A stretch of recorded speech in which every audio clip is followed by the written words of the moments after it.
Great to be with you again on Locked On Texas Tech on the Locked On Podcast Network. Your team every day, always free and available on YouTube or anywhere you get podcasts. And thanks as always for making us your first listen. Today's episode brought to you by Gametime. Download the Gametime app, create an account, and use our code LOCKEDONCollege for $20 off your first purchase. With the only Chris Level, I'm Casey Cowan, back for one mulligan this week. The weekend is near, which means it's time for the Matador Mob Mailbag. It's adventurous even without dipping into the mailbag, but the ride can get a little wild when we do so. So it always makes a Friday fun. We appreciate all the questions submitted, and we will waste no time getting going with those. Chris, got a couple of familiar subjects that we'll touch on here today, and a couple of new things to consider as well. We will get into some thoughts of how to best preserve your interest again moving into this still ill-defined college sports future.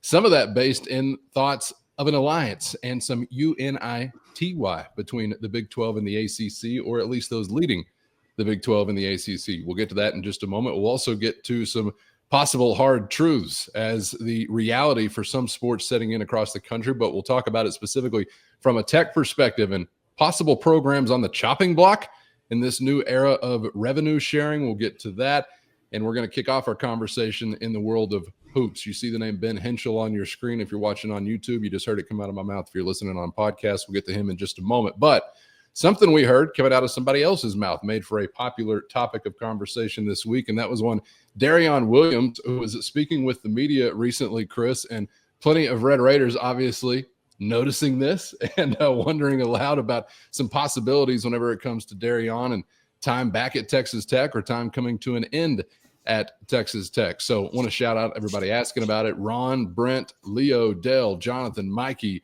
Ronaldo. I probably missed some others as well. Asking about Darion, and the thought that I guess according to him, as he describes it, Tech still being an option, but the gist of these questions from the mobsters was, does Tech feel the same? So could you describe it maybe a little bit more from the Red Raider perspective as we sit here in the middle of May?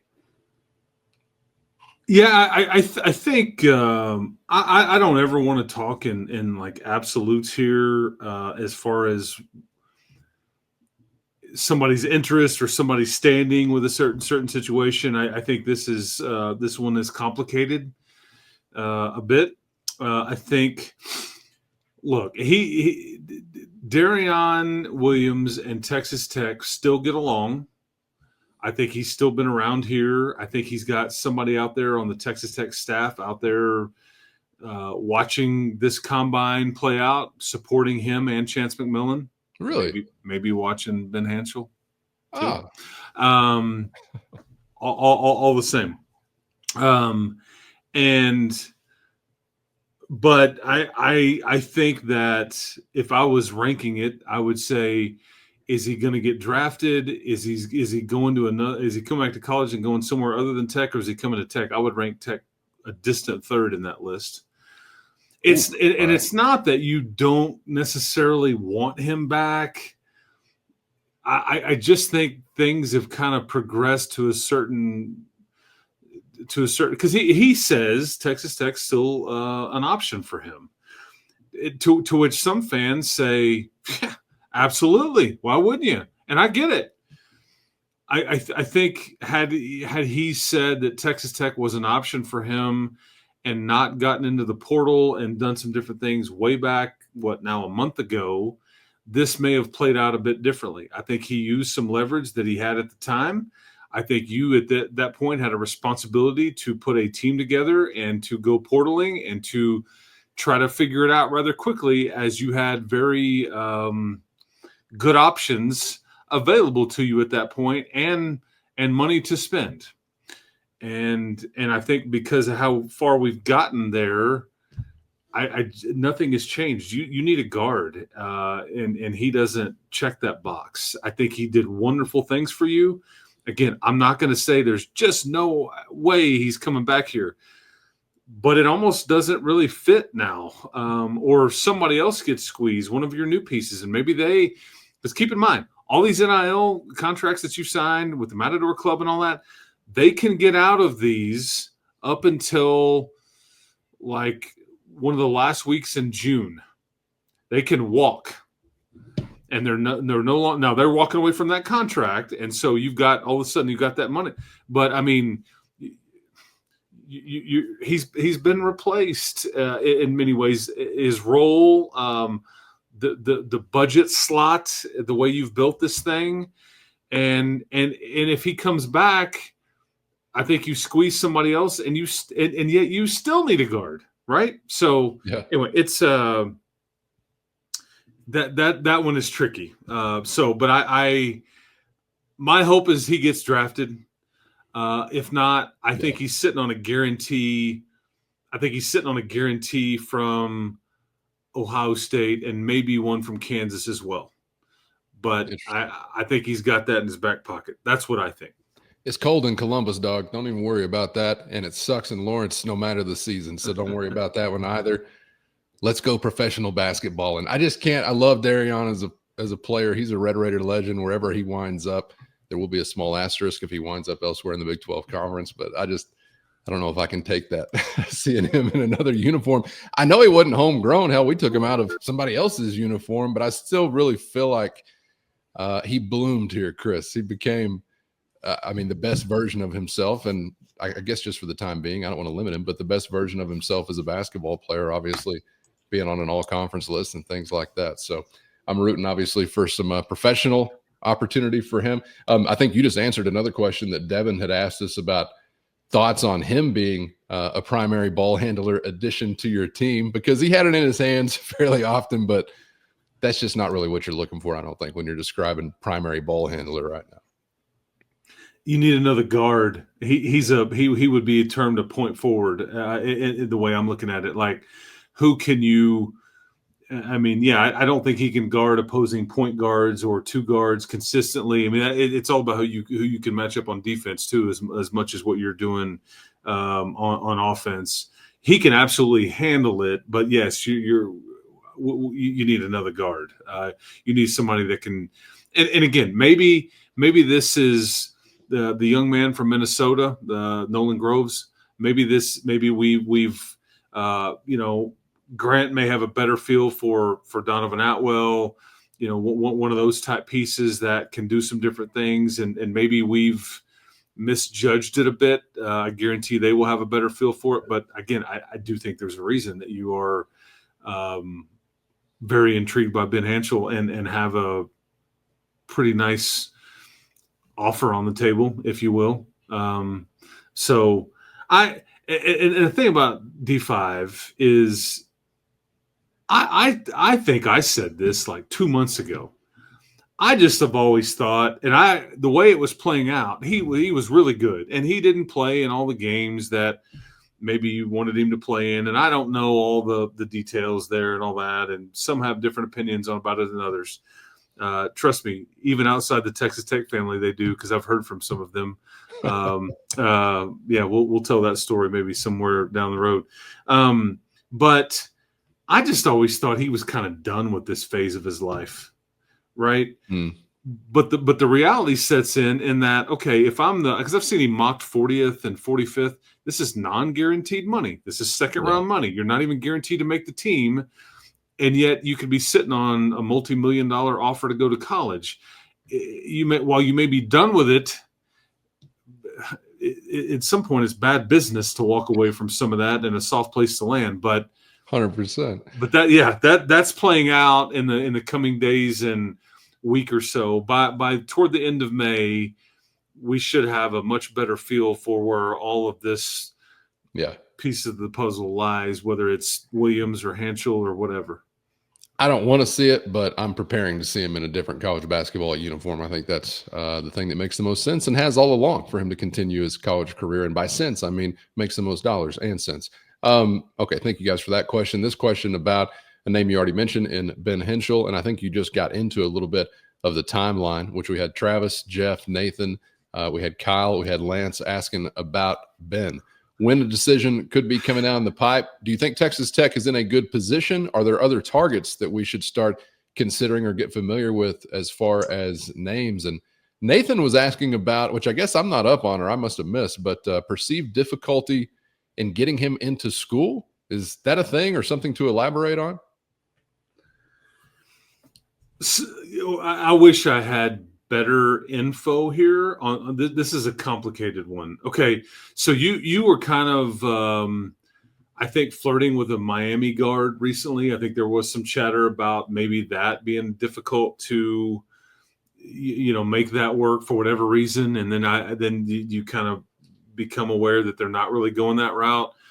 Hanschel, I really don't know the academic part of it, and part of me just kind of rolls my eyes and laughs at this anyways, because like, when is anybody worried about getting them into school these days?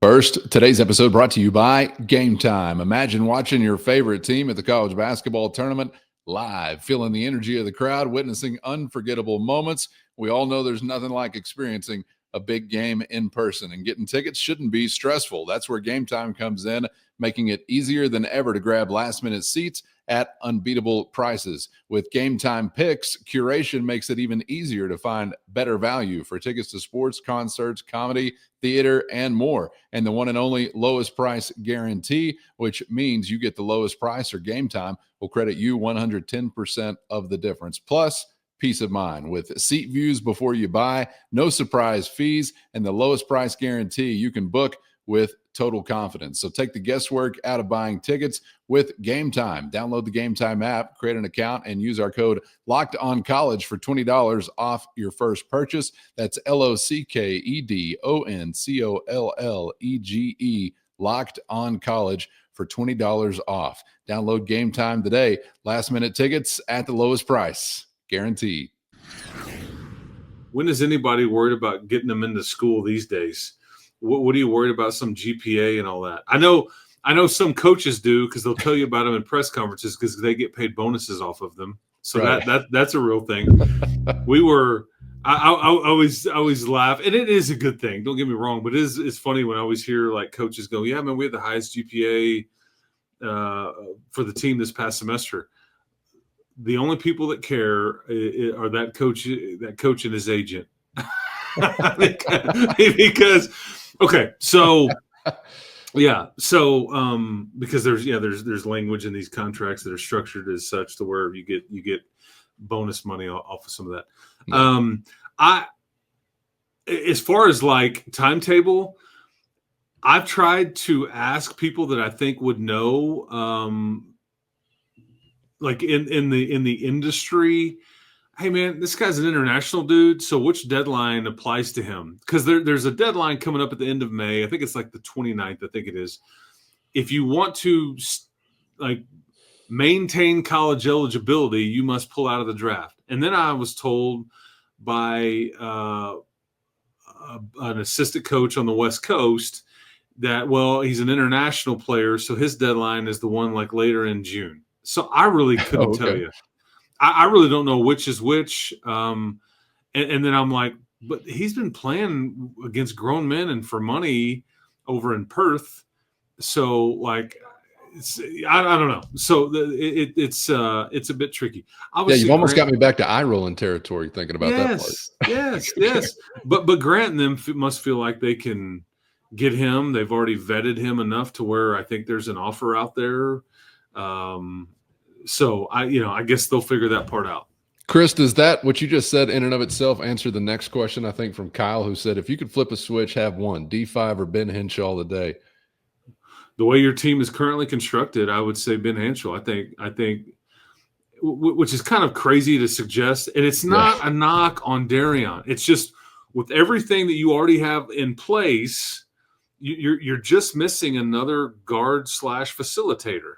And I think this kid has got tons of upside. It's not a knock on Darion, but if you didn't have Lawan Watts, that would be a much different conversation to have. But you do, and you paid him a bag. So at this point right now, as currently constructed, I think that is like I think you may get more street cred if you add a D5, but I don't know if that's the best basketball fit with what you already have on the on paper as far as building your team. So that's crazy to think about, but I get what you're saying, and it would have been different if you had kind of a different approach from him early in the process. Like if you were building around him from the beginning, it would feel a lot different, obviously, than just now. Like, hey, let's just take him versus this other guy when you've already got this roster built to the extent that you have. I mean, he was a first-team All Big 12er, so it sounds nuts, but I get what you're saying. Whether you like it or dislike it out there, that'll be up to you, I guess. Thank you, Kyle, for that question. And the last thing I'll say before you move on to the next one is, bottom line is, on both sides of it, and really all sides of it, with Darion and with Tech and everything, this was business. Bottom line, everybody was doing what was best for them. It's all about business. Nobody should get their feelings hurt. You know, and had you done things differently at the time, whether it's Tech or Williams and his family or whatever, it doesn't really matter. But this is how we got here. It was business, and this is what led us to this place. All right, thank you all for that question. This question from Davis and Michael, also touching on this sort of thing as it relates to the new revenue sharing era that we are entering into or soon to enter into. Asking essentially, are there other sports at Tech that you feel like could be on the chopping block? Davis mentions he would hate to see the Quidditch team be no more.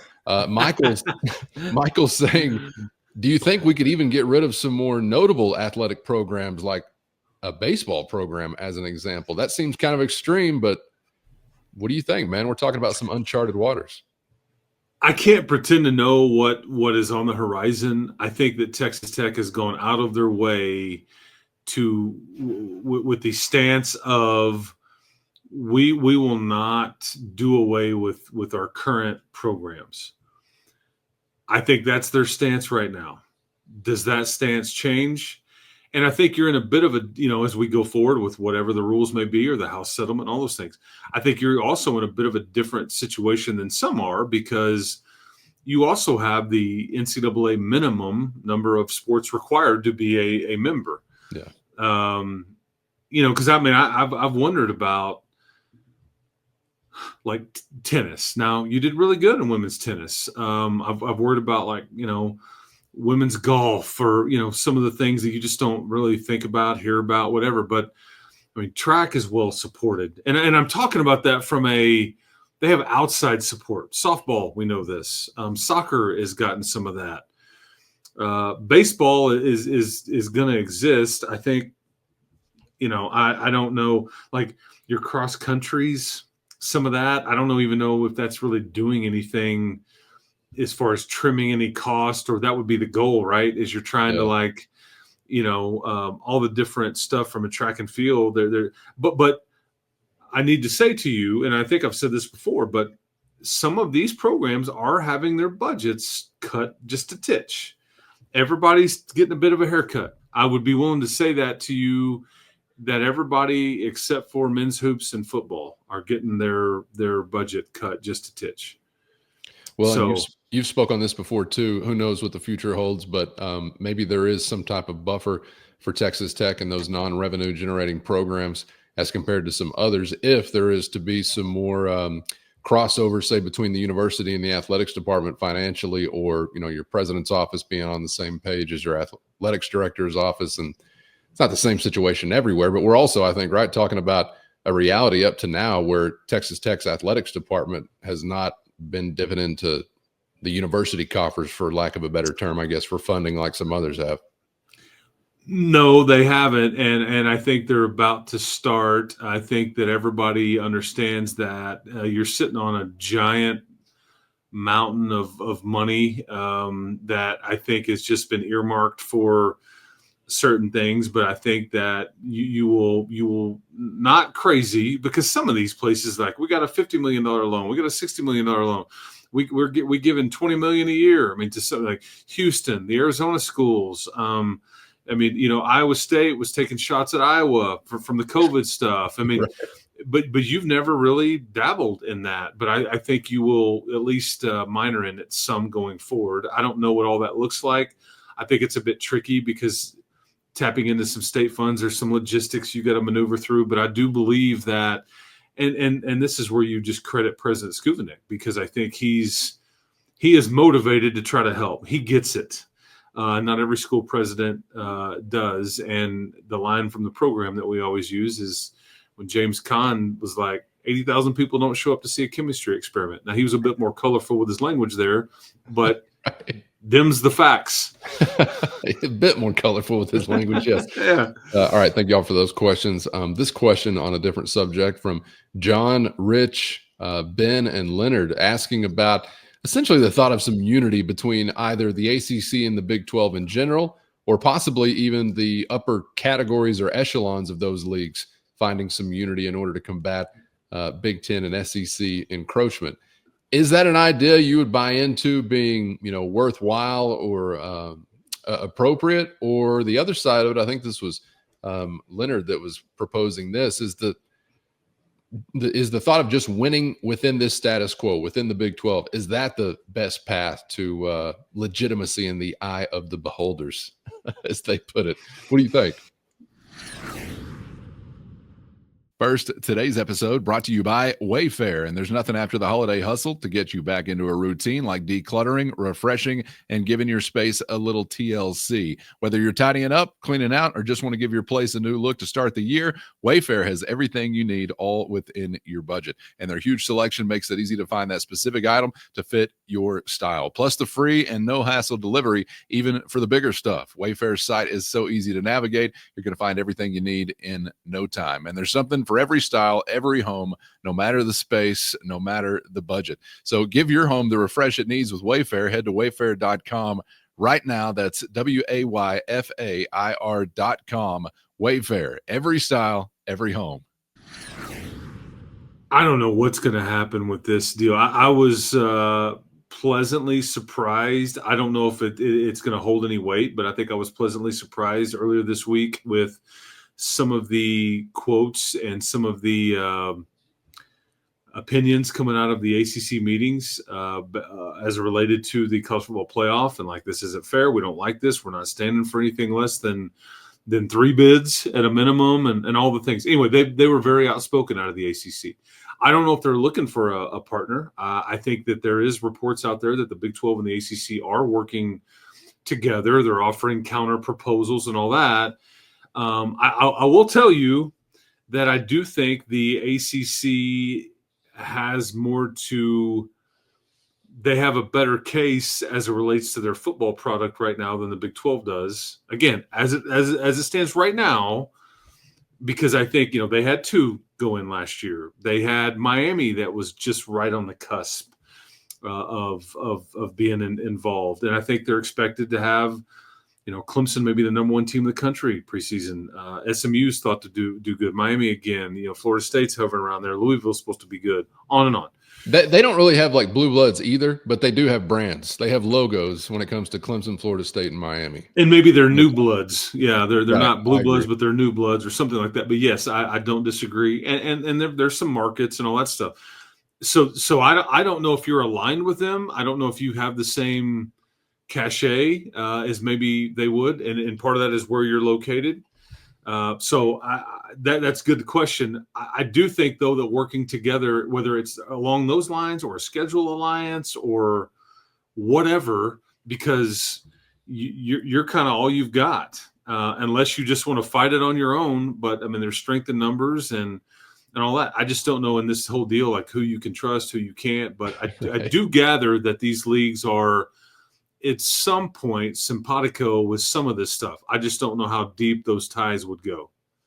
All right. Thank you for that question. This question from Heath, Landon, and Fernando checking in, curious about Red Raider football, asking for a health checkup on specifically some of the offensive linemen that didn't go through the spring. They even mentioned Vinny Scurry by name is one they're obviously interested in. But anything to report as we kind of now get a little further away from spring with those big boys? Yeah, I think Hunter Zambrano, Vinny Scurry, guys like that, I think they are easing back, but I think that they should be, I say full go. I don't know if they would be cleared for contact and everything, but I mean, with what they would be needing to do in June or whatever anyways, I think after this little mini break that you've got and that resumes in June, I think they are close to, if not completely cleared for takeoff. Okay. And that's the other thing too. I don't know, maybe we'll circle back. That has to do with the calendar that I would like to get into as it relates to what you can do in the summer, because that may be changing as well. But I do think I do think you should be in much better shape. Yes. And I think that's sorely needed. You need as many healthy, available, talented options up front as absolutely possible to get to where you want to go this season. No doubt. You Yeah. can't ever have too many, it doesn't seem like. Fernando is also curious, do we know who Micah Hudson's rooming with yet? Are we going to be back in a domicile of disgruntlement? And that part of the story was told, undertold. I don't know. We'll never know how much of that dynamic factored in. I think it's just worth noting that the two individuals that he was rooming with are no longer here. They never did anything on the field in any way, or very productive or whatever. And I think that this was also a coming back allows you to hit the reset button there for sure. This is like, okay, so the Cowboys just traded for George Pickens, right? The somewhat either misunderstood or disgruntled receiver at Pittsburgh. Okay, so that story's been told. And he's wildly talented. He's had nearly 1,000 yards in his first 3 seasons, but he's very emotional and gets frustrated when the ball doesn't go his way. Just typical receiver, right? But the talent can't be denied. And he's 24, and they trade for him, and he's got $3 million left on a 1-year deal. So let's see what happens. One of the things that they will do there, and I think it applies here, not that Micah is disgruntled, but I think you are very particular, and it's not about where he's living, although this does play a part because that was part of the story the first time. Who does he sit by, in the locker room next to? Where does his locker? Who is that by? I think there's a couple of strategic decisions there that could be made, but that's always a part of every locker room. I don't think there's a locker room where coaches are not considering exactly that. Yeah, no, I totally agree, and that's maybe not quite as important as the who he's living with, but I think that I do think it's worth bringing up for sure. I'm sure it's very fruitful conversations that were being had among he and his roommates last time around. Hopefully some better fruit to be produced this time around. All right, Fernando, thank you for that question. This one from Nick, an interesting one, asking, what is the athletics department's mindset regarding scheduling for football? One of Chris's points regarding care factor and exposure for more television viewers relates to the level of competition. So is there any general feeling to try and get better games outside of conference play? Yeah, again, and this goes back to, okay, so a year or so ago, I think they had clearly decided and had tweaked some things and everything to ensure that you were having 7 home games a year. You got this brand new facility. We need to fill it up. We need to host more games. Well, I think that's a bit tricky when you're trying to create matchups and who you can get in here and who wants to come play here, all that stuff. But as we sit here right now, you've got agreements in place. In fact, I've got some of that up. But like, do we know? I think you're in a bit of a limbo point right now, where you've got some contracts, you've got some agreements, off into the distance, but maybe the world's about to change. Maybe there's more importance on schedule strength. Maybe there's less. Maybe there's a scheduling alliance coming up with a conference, and you can sell the TV rights to that. I mean, I just don't know if I guess maybe the best way to say it is we don't know what we don't know. And I think that things they have changed. Because remember the term data point and all this stuff with the BCS and the CFP. One of my most despised. Exactly. And then you're like, well, it's really now just about winning the conference and all this stuff. So I think there's some questions about what's best protocol. And then some of this is out of your control. What can you afford? We got to have somebody to play ball with. Well, we can play them, but they want to do us at a neutral site. There's only so many schools that want to go home and home. That's why I've always loved the Big 12 and the SEC Challenge, the Big 12 and the Big East Challenge in basketball. Maybe something as relates to the ACC now and football, just because it was a built-in. it's a non-negotiable. We're giving you, you're giving us. We're going to kind of alternate. We're going to do our thing, and it's just there is no haggling. Like, okay, well you got to play at our place first. It's like this NC State BS. We're going to go play you, and then you don't have to come here for like 7 years. I mean, I got home at like 6:15 in the morning after some stupid trip to Raleigh, North Carolina. My team didn't play well, and it was just and then you got to get up and get ready for the next week, and like away we go. And you don't get to make that return trip for like 7 years. Like, screw off, man. That's just, I think there was some COVID stuff. You get what I'm saying. Oh, yeah. So, that's why we got Oregon lined back up in 2033 for some damn reason. We got Oregon State action coming up next couple of years, allegedly. We got Mississippi State, Arkansas action, NC State, Oregon in 2033, if the world still exists by that point in time. I imagine some changes going to be coming the way of the schedule in the future. And I imagine that those in positions of leadership, very aware what these types of games can do for your non-conference schedule, but it's sort of an intricate dance that you've got to do to get these things in place. And it's probably become even a little more intricate now than it used to be. I would personally say, is there not a way with some of these issues that you've got from a scheduling standpoint? And depending on what we're going to find out about, okay, this is what you really need to do, or this is what you need to have on here, or you need to really test yourself outside of your do. Some people have gotten where they just don't like this conversation or they don't like this idea. I'm still of the opinion that there's so much inventory within your own league. You just can't tell me that it doesn't make sense. Don't count it as a conference game. That's fine. Yes. You just can't tell me that if you put TC or Baylor on your schedule, that more people don't care, that it's right. more valuable to TV. It's more valuable for whoever's hosting that game. Pick whoever you like too. I mean, the neighbors or like an Oklahoma State is great, but whoever's not on your schedule. Yes. BYU, whatever. Try and put them in the non-con. And again, just don't have it count toward the conference standings. Something. Because I mean the three non-conference games you have this year, Oregon State will be decent. They will. They've got a big time quarterback that started at Texas, went to Duke, and now he's at Oregon State. He's a big time athlete. They'll have this blue collar deal. The other two, Pine Bluff and Kent State, well, they're just shit rotten. We try to get a Power 5 matchup lined up. The damn conference dissolves. Now we got a group of 5 opponents. Yeah, that's right. So, it predates it. Yes, that's right. Things can change very, very quickly. All right, thank you for that question. This one from Brian, who says he and his 13-year-old daughter listen to us together, Chris. And here I just said a bad word. God, I am so sorry. That was poor form. Well, yeah, we may have to edit that out. That is just poor form on my part. I apologize. Because at some point in time. Last thing I want to do is take away listening time between father and daughter. That is legit. Her name is Jordan. It's kind of a tough time for Jordans right now. Bill Belichick's gal is really screwing it up for Jordans across the country. But that's a Jordon. This is a Jordyn, according to Brian. So that's a much better breed of Jordan. No doubt about that. The question is, he says she wanted to ask, what is our favorite comeback in Texas Tech history? Any sport.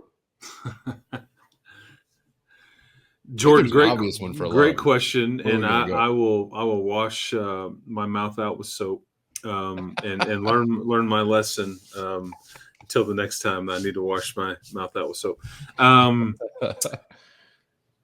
Well, there was one recently that happened. I know what I'm going to go with, and I know what you're going to go with too, Calvin, because there is an obvious answer because it set a record. But there was one, I believe, in Mark Adams's second year,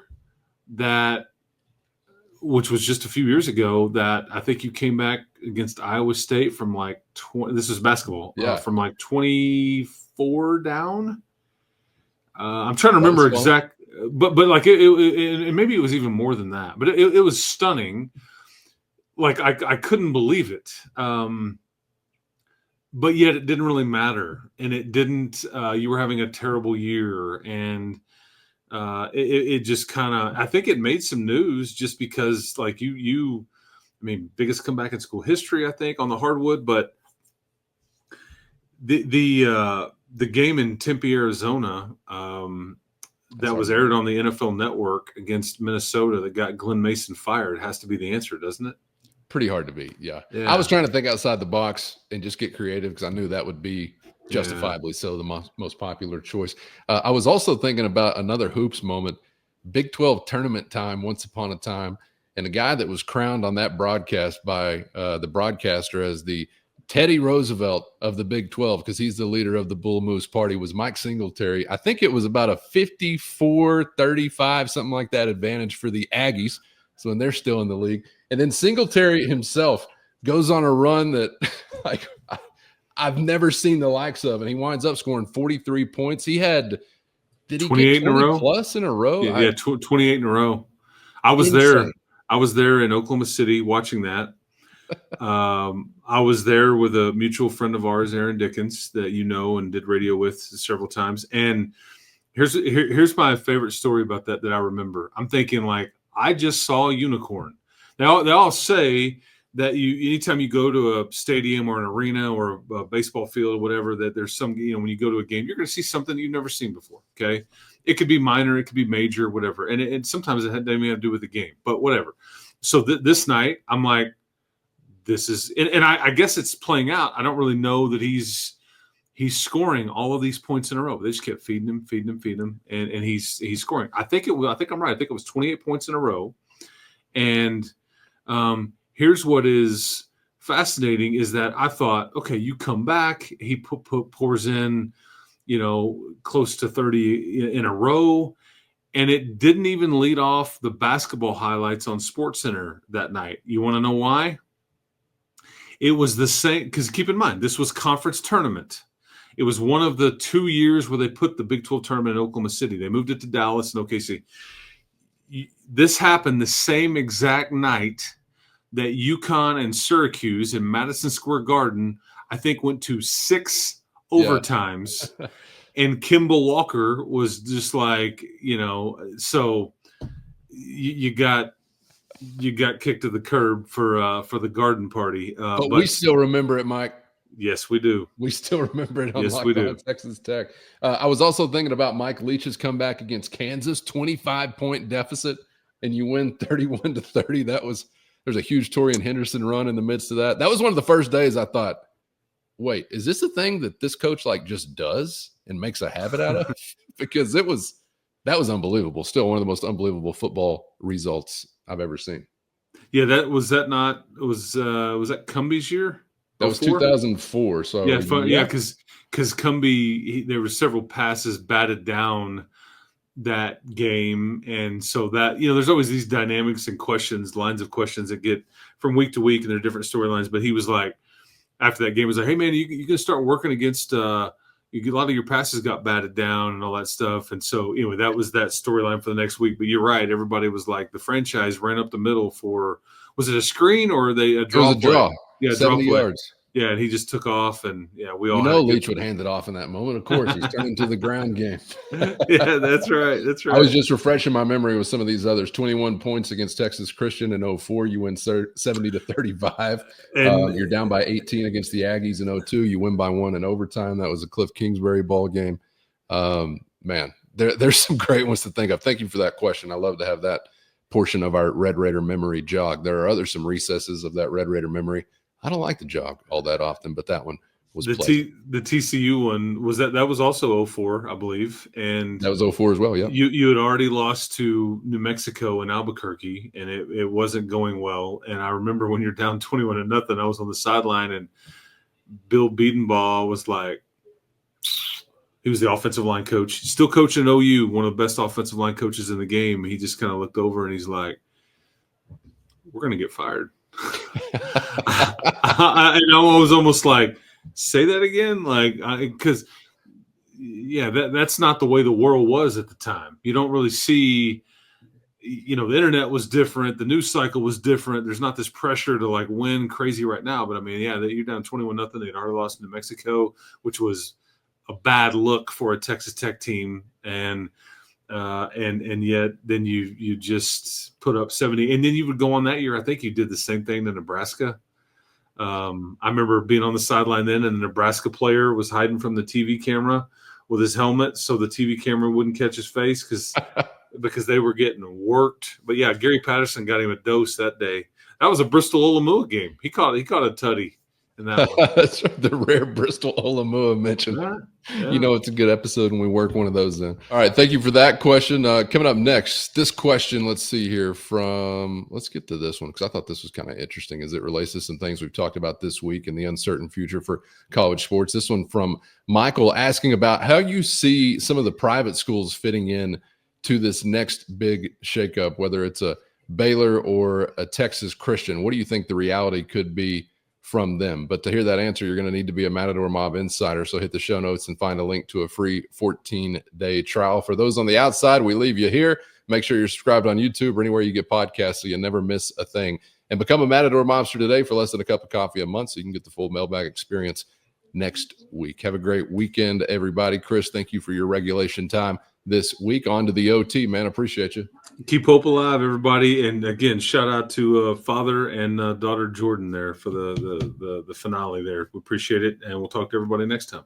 That's right. Appreciate y'all for being out there. Get subscribed on YouTube or anywhere you get podcasts. Thanks to the everydayers for always riding along. And we hope to see you back for the next round on Locked On Texas Tech.